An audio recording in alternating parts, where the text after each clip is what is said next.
He's hungry, Robert. Be careful. My late wife's words echoed in my ears as my son-in-law smiled at me across the dinner table. He thought I was just a grieving old man, easy prey. He was about to learn that you don't spend 40 years building foundations without learning how to tear them down. If you're listening to this, subscribe and let me know where you're watching from. My name is Robert Miller. I'm 65, and until this cruise, I thought the hardest part of my life was over. I was wrong. The real storm was just beginning. I had just sold my business. 40 years of contracting, 40 years of sweat and sawdust. I knew the weight of lumber, the satisfaction of a perfectly laid foundation. It was a solid life. It was real. Selling it felt like cutting off my own hands.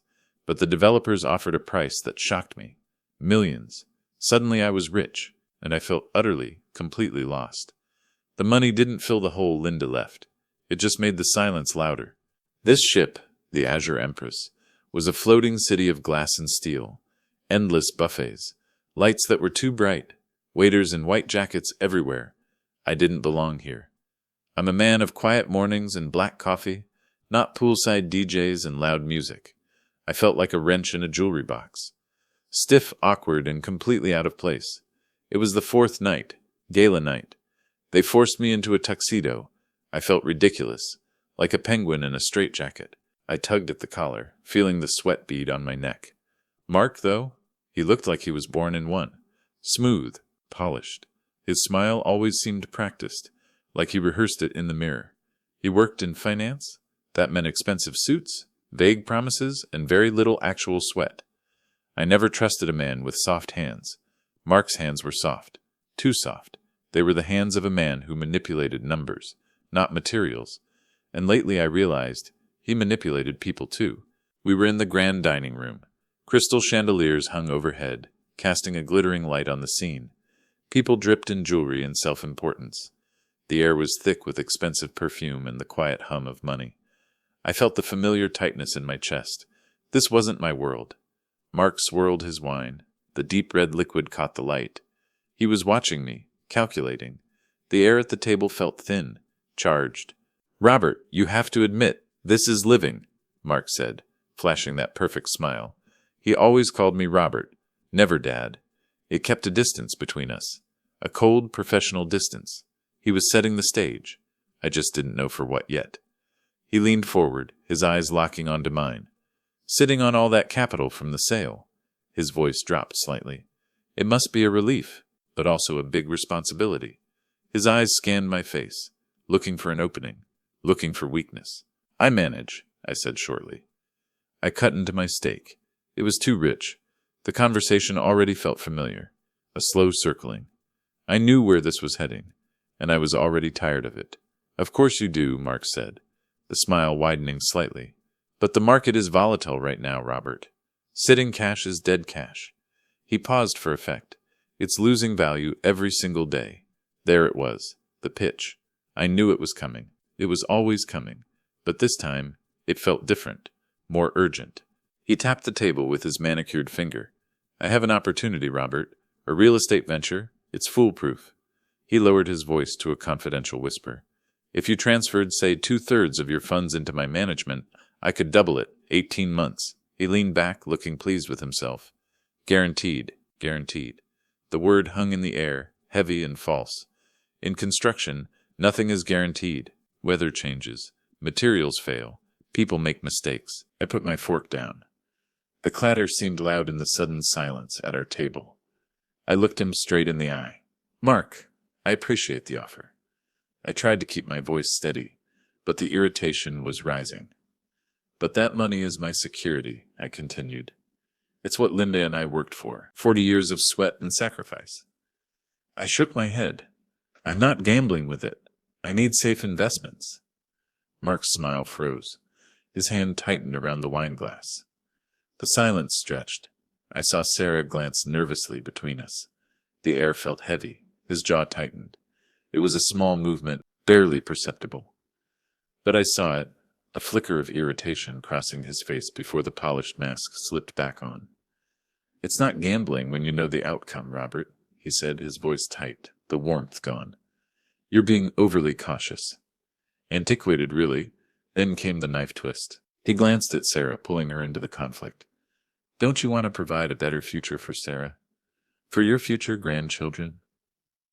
Using my daughter against me. It was a low blow, a calculated move. My throat burned. I looked at Sarah. She was watching me with pleading eyes. He knew my weak spot, and he was exploiting it without mercy. Sarah reached across the table and touched my arm. Her touch was light, hesitant. Dad, Mark is just trying to help, she whispered. He's brilliant with money, you know that. He just wants what's best for us. She looked at him with such adoration. It broke my heart. She couldn't see the cracks in his facade. She couldn't see the emptiness behind his eyes. She only saw the reflection of her own love. I know he is, sweetheart, I said, trying to keep my voice gentle. I covered her hand with mine. But I'm comfortable with my own plans. Let's just enjoy the trip, okay? No more business talk. I was trying to shut it down, to protect her, to protect myself. But I had a feeling it was too late. The foundation was already cracked.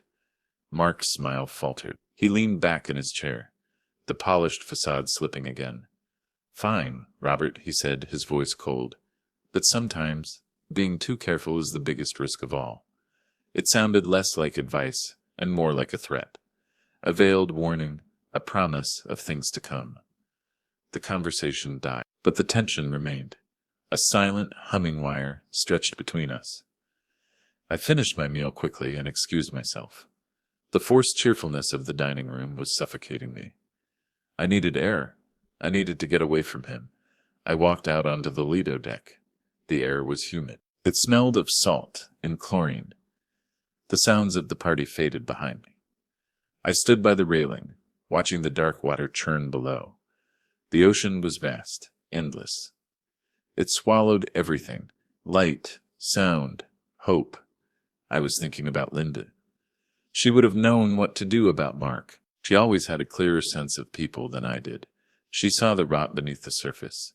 He's hungry, Robert, she had warned me once, years ago, after a tense family dinner. Be careful. Hungry men don't stop until they are full. I didn't understand her then. I thought she meant ambitious, driven. I was wrong. She meant desperate. And desperate men are dangerous men. I missed her so much the ache was a physical pain in my chest. A gaping hole that nothing could fill. I felt utterly alone, vulnerable. An old man adrift in a hostile sea. Suddenly a hand gripped my arm. Tight, urgent. I turned, startled. It was the captain. I recognized him from the welcome aboard photo op. Tall, weathered face, serious blue eyes. His name tag read, Captain Thomas. He looked out of place among the partygoers, and he looked terrified. He leaned in close. His voice was barely a whisper. It smelled faintly of coffee and stress. Mr. Miller, I need you to listen to me very carefully. We don't have much time. His eyes darted around the deck.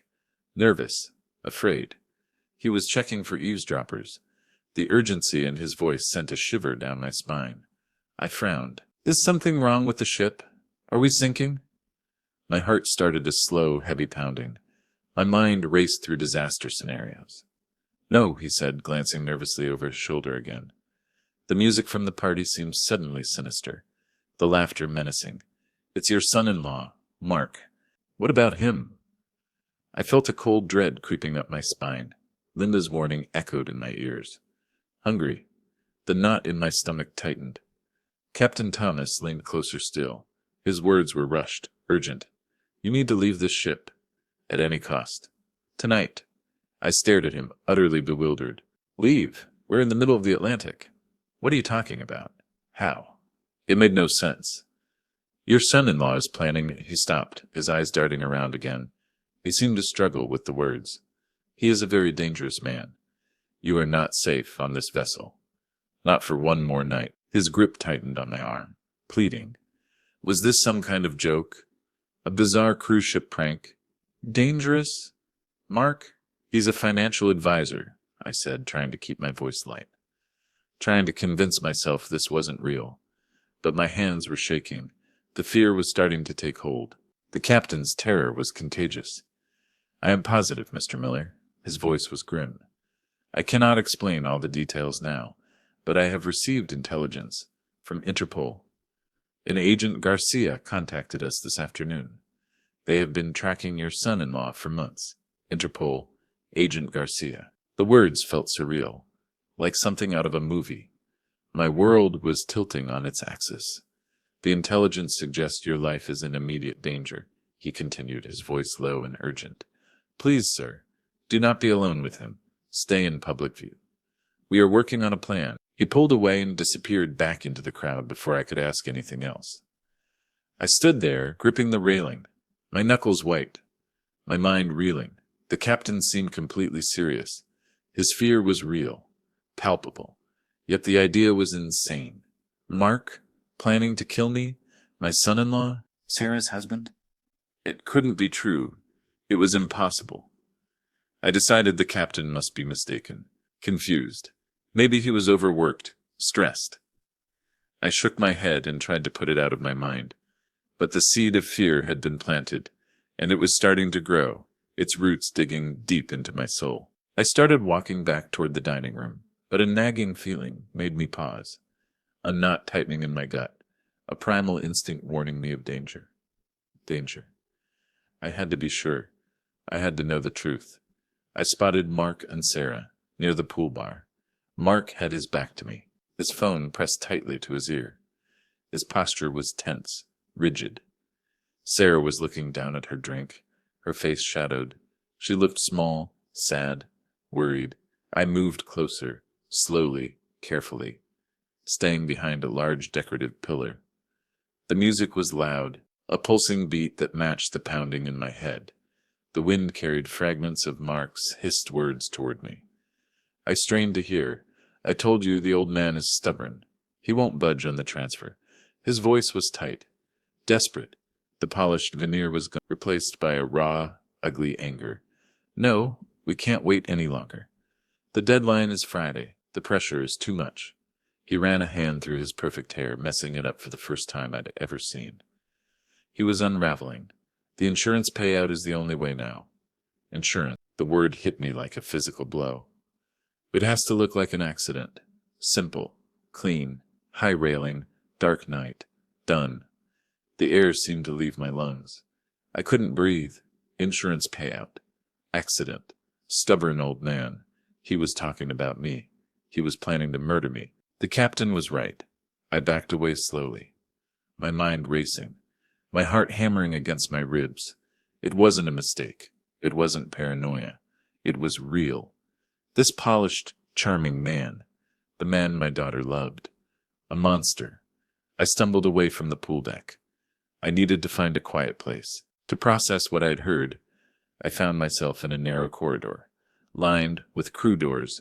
I leaned against the wall, trying to catch my breath. A door opened. A young woman in a crew uniform stepped out. She carried a stack of towels. Her name tag read Maria. She stopped when she saw me. Her eyes widened slightly. "Are you all right, sir?" she asked, her voice soft, concerned. I nodded mutely. I couldn't speak. The fear was choking me. She hesitated, glanced up and down the corridor, then leaned closer. "Be careful, sir," she whispered. "Some people on this ship, they are not what they seem." My eyes snapped to hers. "What do you mean? Who?"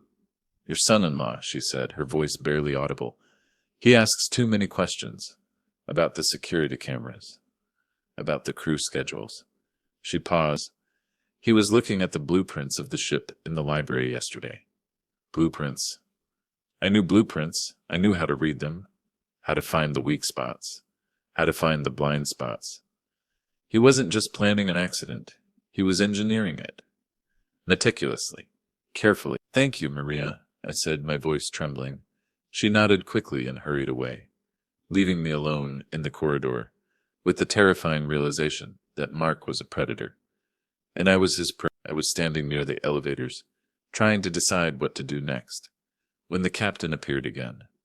Seemingly out of nowhere, like a ghost, he looked even more distressed than before, his face pale, his eyes wide.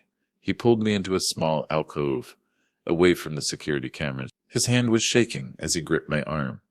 "Mr. Miller, you haven't heeded my warning," he said, his voice tight with desperation. "You must be careful." "I know," I whispered. "I heard him. And a crew member, Maria. She warned me too. He's studying the ship, planning the accident." The captain nodded grimly. "That confirms Maria's report. She told us about the blueprints." He looked over his shoulder again. "Agent Garcia confirmed our fears. Mark's business is a facade, a Ponzi scheme. He is drowning in debt, millions of dollars, owed to very dangerous people." His eyes met mine. Specifically, Marco Valiente, the kind of man who doesn't send collection notices. He sends body bags. Marco Valiente, the name sent a shiver down my spine. I had heard whispers of him in the construction business. A ruthless loan shark, a criminal mastermind. He paused, letting the weight of his words sink in. Valenti gave him a deadline. This Friday, the same deadline Mark mentioned on the phone. The pieces were falling into place. A terrifying puzzle. Your money is his only way out. When you refuse to transfer it to him tonight, he didn't finish the sentence. He didn't have to. I signed my own death warrant. He looked at me, his face etched with genuine fear. "Please, I beg you, do not trust him. Do not trust anyone." He left again, swallowed by the crowd. I stood frozen in the alcove. Debts, deadlines, the London accidents. The clarity was terrifying. It wasn't just greed. It was survival, and he was willing to kill me to survive. 30 minutes later, I understood everything. The world tilted on its ass. The bright lights of the ship seemed menacing. The laughter of the other passengers sounded like screams. I was trapped in a nightmare. Sarah found me. "Dad, are you okay? You look like you've seen a ghost. You're shaking." Her voice was full of concern. Genuine concern. She had no idea she was married to a monster. "I'm fine, sweetheart." I lied. I forced a smile. It felt brittle and fake, like a cheap veneer cracking under pressure. I had to protect her. From the truth. From him. Mark walked up behind her, placing his hands possessively on her shoulders. His touch made my skin crawl. "There you are, Robert. We were worried about you." His voice was smooth, calm, as if nothing had happened. He smiled. That polished, empty smile. "We were just talking. You know that secluded spot on the observation deck. The very top level." My stomach clenched. The highest deck. Least surveillance. The place he had been studying on the blueprints. The perfect place for an accident. "The one we talked about for stargazing tonight," he continued, his voice smooth as silk. "It's almost midnight. Perfect viewing conditions." I looked at him. His eyes were clear, his smile easy. He didn't look like a man planning to push me into the ocean. He looked like a man without a conscience. A sociopath. A predator. The observation deck. 15 stories above the water. Secluded. Dark. High railing. Dark night. Done. The realization hit me with the force of a physical blow. My daughter was married to a monster, and I was trapped with him in the middle of the Atlantic Ocean. The trap was set, and I was walking right into it. The rest of the evening felt like a nightmare, a slow-motion horror movie, where I was the starring role. When the time came for the stargazing, my stomach was twisted in knots. I had to find a way out, without raising suspicion. I had to buy time. "You know," I said, faking a sudden shiver, as we stood near the elevators, "I'm actually feeling a bit chilled, and the seasickness is kicking in." I rubbed my stomach, trying to look weak. "I think I need to lie down." That rich food didn't agree with me. Mark's smile faltered, just for a second. A flicker of intense frustration crossed his eyes. His plan was falling apart. He needed this to happen tonight. The desperation was bleeding through the cracks. "Seasick? Robert, you've been fine all trip," he said, his voice tight, insistent. "The air will do you good. It will settle your stomach." He reached for my arm, his grip firm. "No, really. I need a rest." I stood firm, trying to look frail and tired. An old man, harmless, but inside I was screaming. Mark's grip tightened on my arm. It wasn't friendly anymore, it was insistent. Cold, threatening. "I insist. We planned this." Sarah was looking forward to it. He leaned closer, his voice dropping low. It's important we spend this time together as a family. Family. The word tasted like ash in my mouth. I'm sorry, Mark. Not tonight. I pulled my arm away, meeting his gaze directly, a silent challenge. I wasn't going to make this easy for him. He stared at me. And for the first time since I'd known him, the mask slipped completely. I saw the cold, calculating anger underneath. The monster peeked out. His eyes burned with a cold fire, a terrifying emptiness. He quickly covered it up, turning to Sarah with a look of wounded concern, the master manipulator back in control. He doesn't seem well, sweetheart. Maybe we should call the ship's doctor, Dr. Evans. He seems confused, disoriented. Dr. Evans. Another name, another piece of the puzzle. Confused, disoriented. He was already building his defense, painting me as unstable, unreliable, preparing the narrative for my disappearance. A grieving old man who wandered off in the night. No, I said quickly.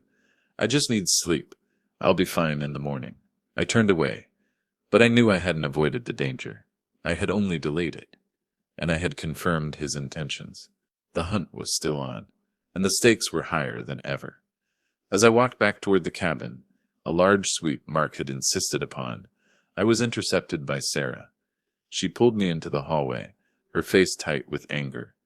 My heart sank. He had already gotten to her. She stood there, blocking my path.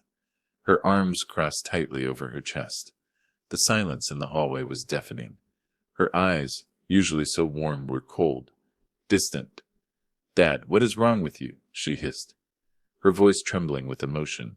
I told you I don't feel well. I felt a wave of exhaustion wash over me.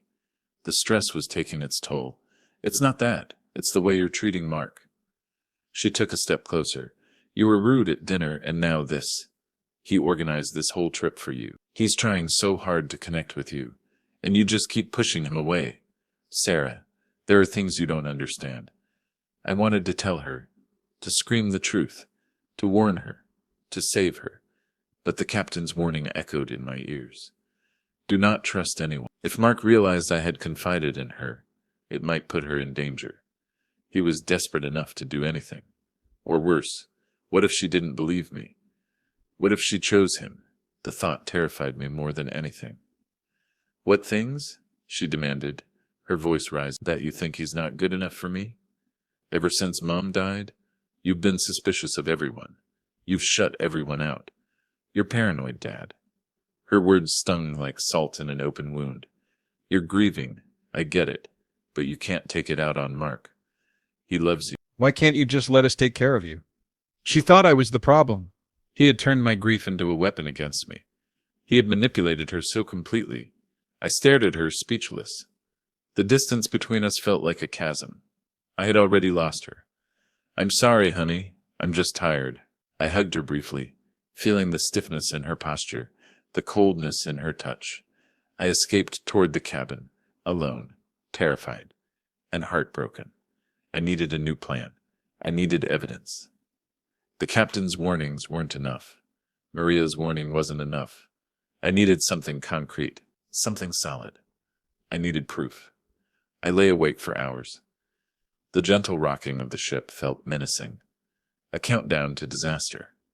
I replayed every interaction I'd had with Mark. The red flags were all there, blinking bright red. How could I have missed them? The rushed wedding, the constant talk about investments, the subtle digs at my simple lifestyle. I had dismissed it all as ambition, as insecurity. I was a fool, a blind, grieving fool. The next morning, Mark suggested swimming. His mood was bright, too bright, as if nothing had happened, as if he hadn't tried to lure me to my death last night. The mask was firmly back in place. The water will do you good, Robert, he said, smiling. Clear your head. Clear my head. Right. I declined. I watched them from the deck, laughing and splashing like a normal couple. The illusion was perfect, terrifyingly perfect. As soon as they were distracted in the pool, I slipped away. My heart was pounding.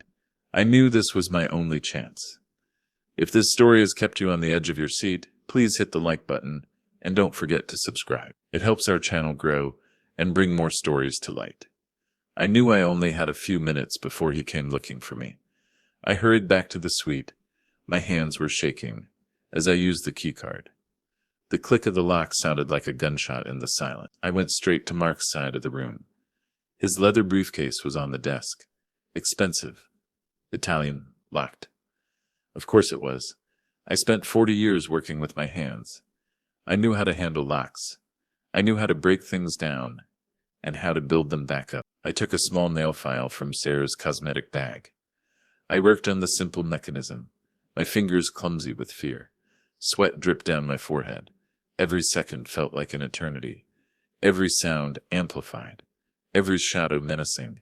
It took a few minutes. Felt like hours. Finally, it clicked open. The sound was both a relief and a terror. I was crossing a line. There was no going back now.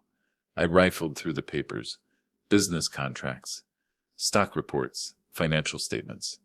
All looked legitimate, polished, professional. I started to worry that I was wrong, that I really was just a paranoid old man. That the grief had twisted my mind. That the captain and Interpol were mistaken.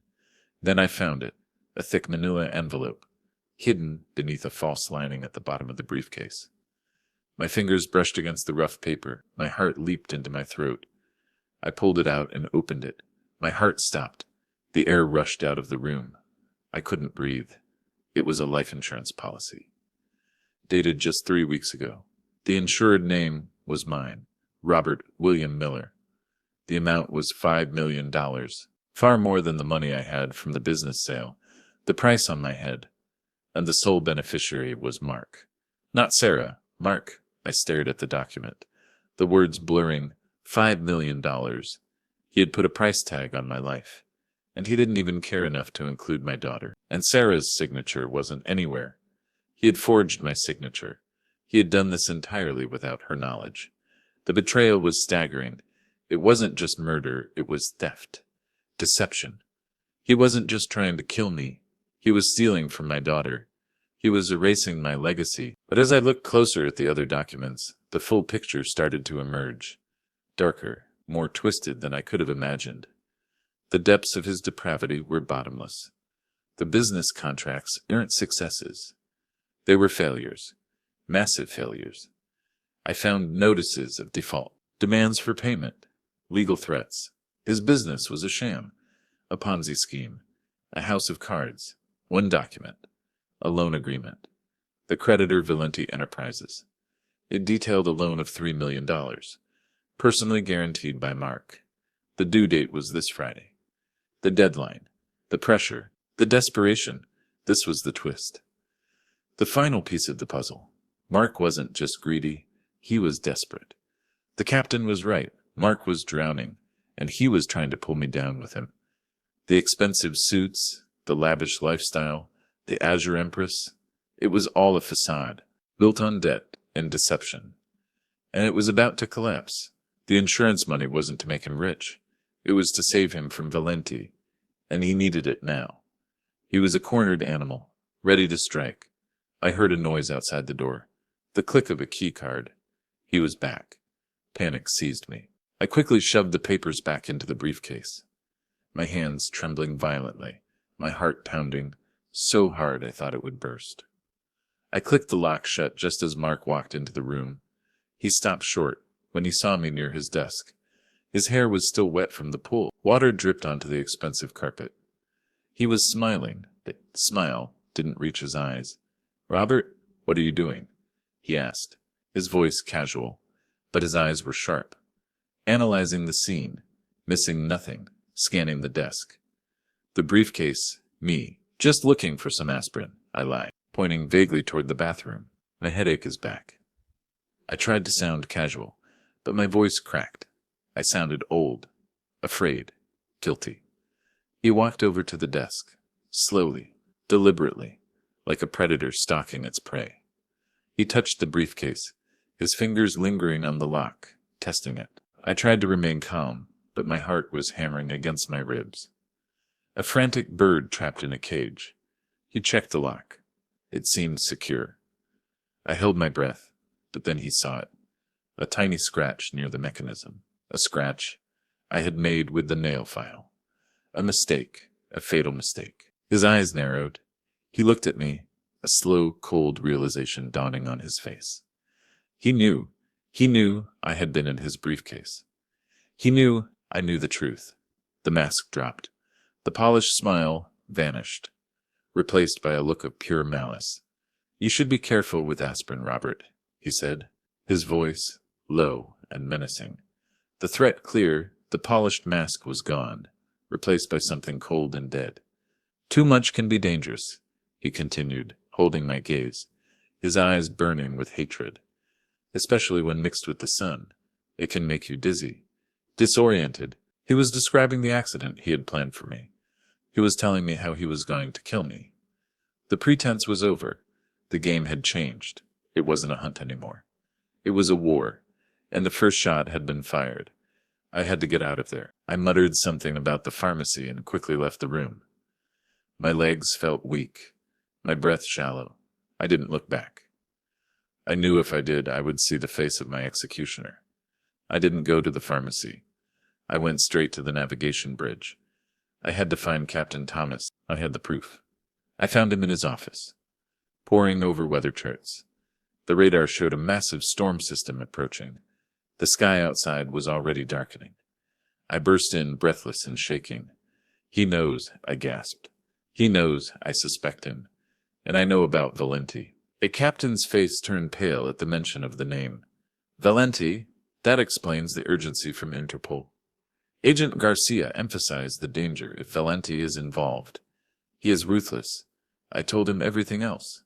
The insurance policy, the massive debts, the Ponzi scheme, the deadline, the forged signature. The threat in the suite. This confirms everything," the captain said, his expression grim. "He is cornered, and that makes him even more dangerous. We have to act fast." He called ship security. Officer Davis, a sturdy man with a military posture and sharp eyes, arrived within minutes. He listened to the captain's briefing, his face impassive. "Professional. We need to arrest him," I said, my voice trembling with urgency. "We have proof now. The insurance policy. The fraud. It's complicated," the captain said, rubbing his temples. The stress was aging him before my eyes. "We are in international waters. We have jurisdiction, but an arrest based on intent to harm requires solid proof of an attempt. Fraud is difficult to prosecute at sea." He could claim this is a misunderstanding, Officer Davis added, his voice flat, "that the policy was a gift, that you were confused. He is very convincing, Mr. Miller, and he has already painted you as paranoid. He even spoke to Dr. Evans this morning about your erratic behavior. Dr. Evans," he was covering all the bases, setting the stage. "He threatened me? He tried to kill me last night," I shouted, the frustration boiling over. "How much more proof do you need?"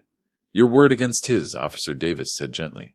"We need irrefutable evidence of an attempt on your life. We need to catch him in the act." "So what do we do?" I demanded.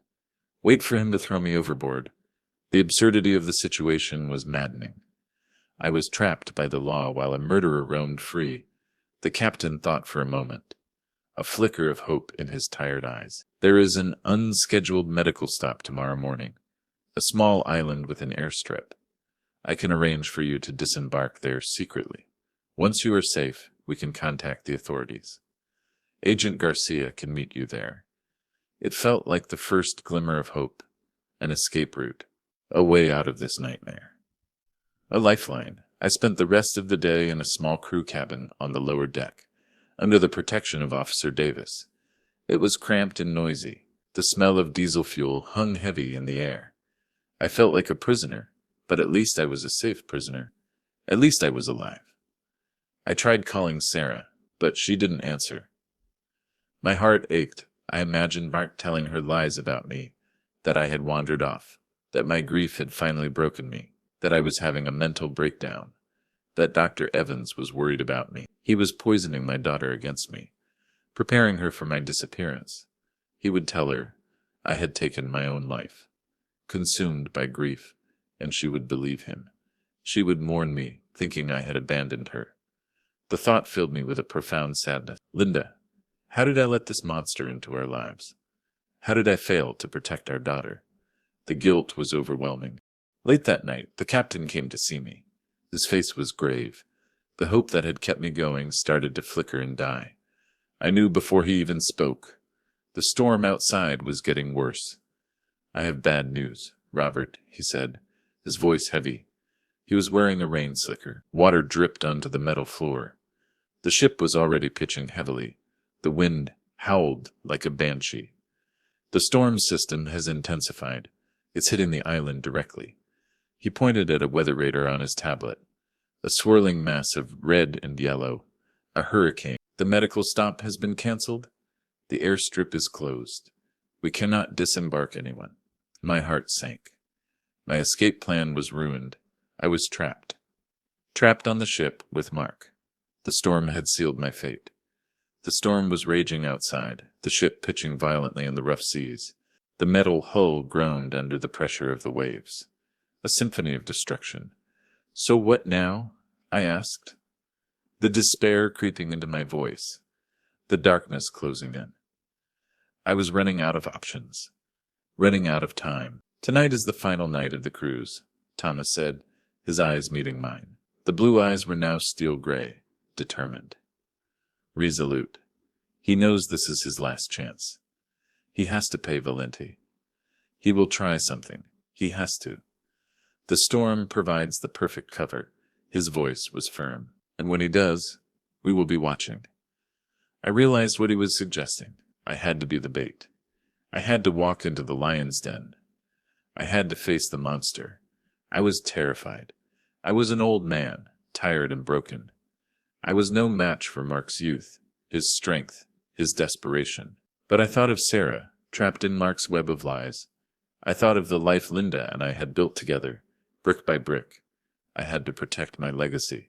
I had to protect my daughter. I had to fight. One last time. I'll do it, I said, my voice steadier than I expected. The fear was still there, but the determination was stronger. The contractor was back, ready to build one last thing. A trap, the final night of the cruise. The storm outside provided a fitting backdrop to the turmoil inside the ship. The atmosphere was tense, electric. The ship felt like a powder keg waiting for a spark. I was back in my tuxedo, feeling like I was wearing a shroud. I was wired with a small microphone, hidden beneath my shirt, connected directly to the security office. The wire felt cold against my skin, a constant reminder of the danger. Officer Davis and 2 other guards were nearby, disguised as crew members, ready to intervene. Captain Thomas was watching from the bridge, monitoring everything. Everyone was in position. The stage was set. I found Mark and Sarah in the main lounge. The storm had dampened the festivities. The room was half empty. The music muted, the mood somber. Mark was drinking heavily, his facade starting to crack. His eyes were bloodshot, his movements jerky. The desperation was bleeding through. Sarah looked pale and nervous, clinging to Mark's arm like a life raft in a stormy sea. She knew something was wrong. She felt the tension. When Mark saw me, his eyes widened in surprise, then narrowed in suspicion. He thought I was hiding. He thought I was afraid. He was right. But he underestimated me. "Robert, feeling better?" he said, his voice too loud, too cheerful. "A performance for Sarah. A final act." "Much better," I said, playing the role of the unsuspecting victim. The naive old man. The sacrificial lamb. "Good, because I wanted to apologize," he said, steering me away from Sarah towards the doors leading to the promenade deck, into the storm. "I've been under a lot of stress. This business deal.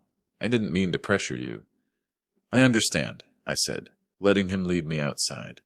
The trap was being set, and I was the bait.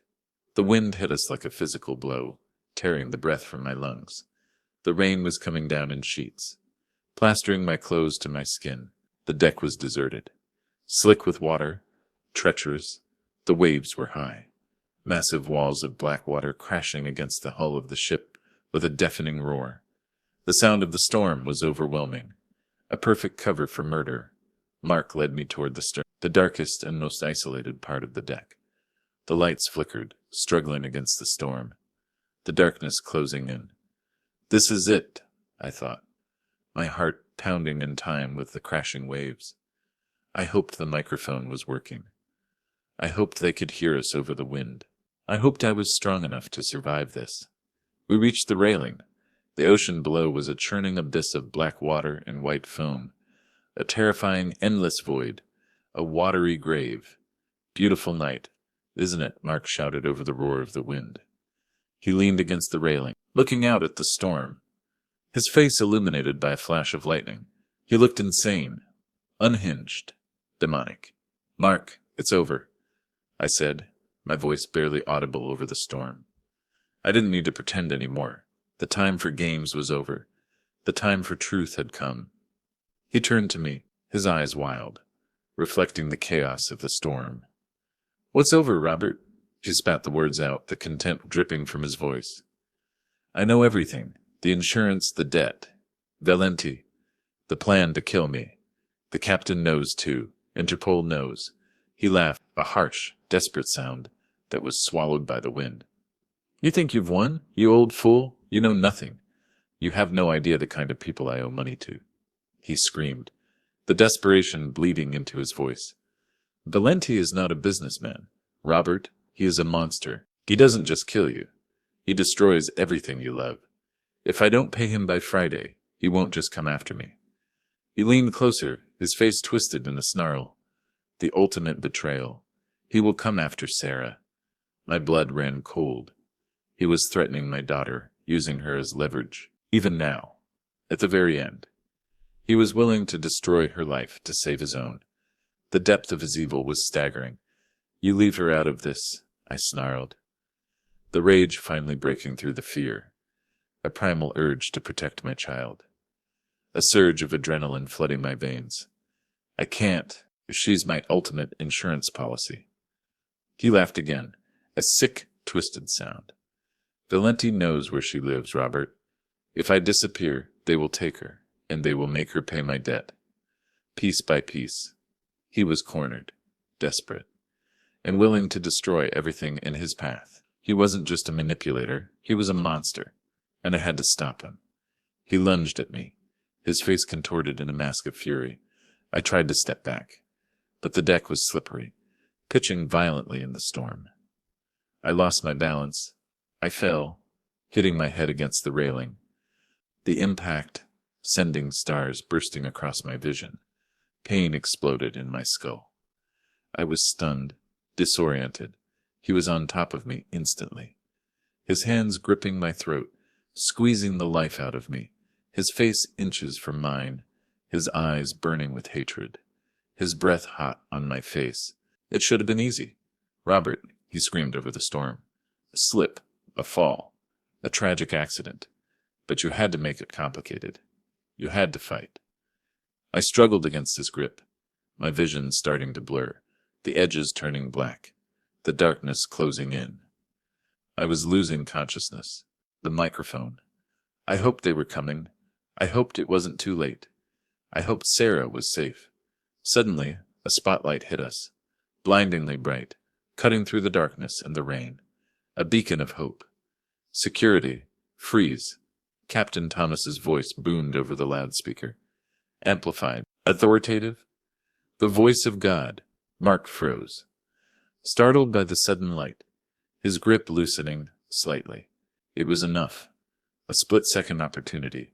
I used the distraction to push him away with all my remaining strength, gasping for air. The cold rain reviving me, the oxygen rushing back into my lungs. I scrambled to my feet. Security guards rushed toward us, Officer Davis and another officer, struggling to keep their balance on the pitching deck, their faces grim, determined.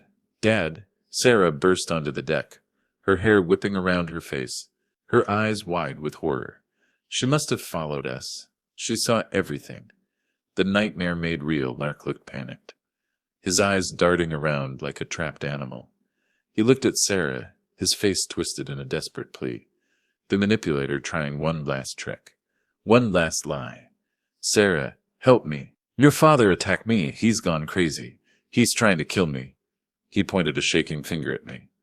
The consummate actor giving his final performance. Sarah looked at me, horrified, confused, her world crumbling around her, the foundation of her life turning to dust. Dad? Her voice was small. Broken is lying, Sarah. I shouted, my throat raw. The insurance, the debt. He threatened you. He was going to let them hurt you. Sarah looked at Mark, the realization finally dawning on her face. The lies, the manipulation, the sudden obsession with money, the cracks she had ignored for so long. She saw the monster behind the mask. She finally saw the truth. Mark saw the look in her eyes. The accusation, the betrayal. He knew he had lost her. He knew he had lost everything. His gamble had failed. In a final act of desperation, he grabbed a heavy metal deck chair. He swung it at me. A wild, desperate swing. A primal scream of rage and defeat. I ducked. The chair crashed against the railing with a sickening crunch, metal against metal. The sound echoed over the roar of the storm. The metal groaned under the impact. The railing, weakened by the storm and the blow, started to give way, twisted, broken. Mark, off balance from the swing and the violent pitching of the ship, stumbled forward. He grabbed the weakened railing, trying to save himself, his fingers scrambling for purchase on the slick metal. But the metal gave way completely. With a sickening crack, the railing broke, twisted metal screeching against the wind. Mark screamed, a short, terrified sound that was swallowed by the storm, his eyes wide with terror. And then he was gone, falling into the churning darkness of the ocean, into the abyss, swallowed by the waves. Mark, Sarah screamed, rushing to the broken railing, reaching out into the void, a cry of anguish and despair. I grabbed her, pulling her back from the edge, holding her tight. She collapsed against me, sobbing uncontrollably, her body shaking with the force of her grief and horror.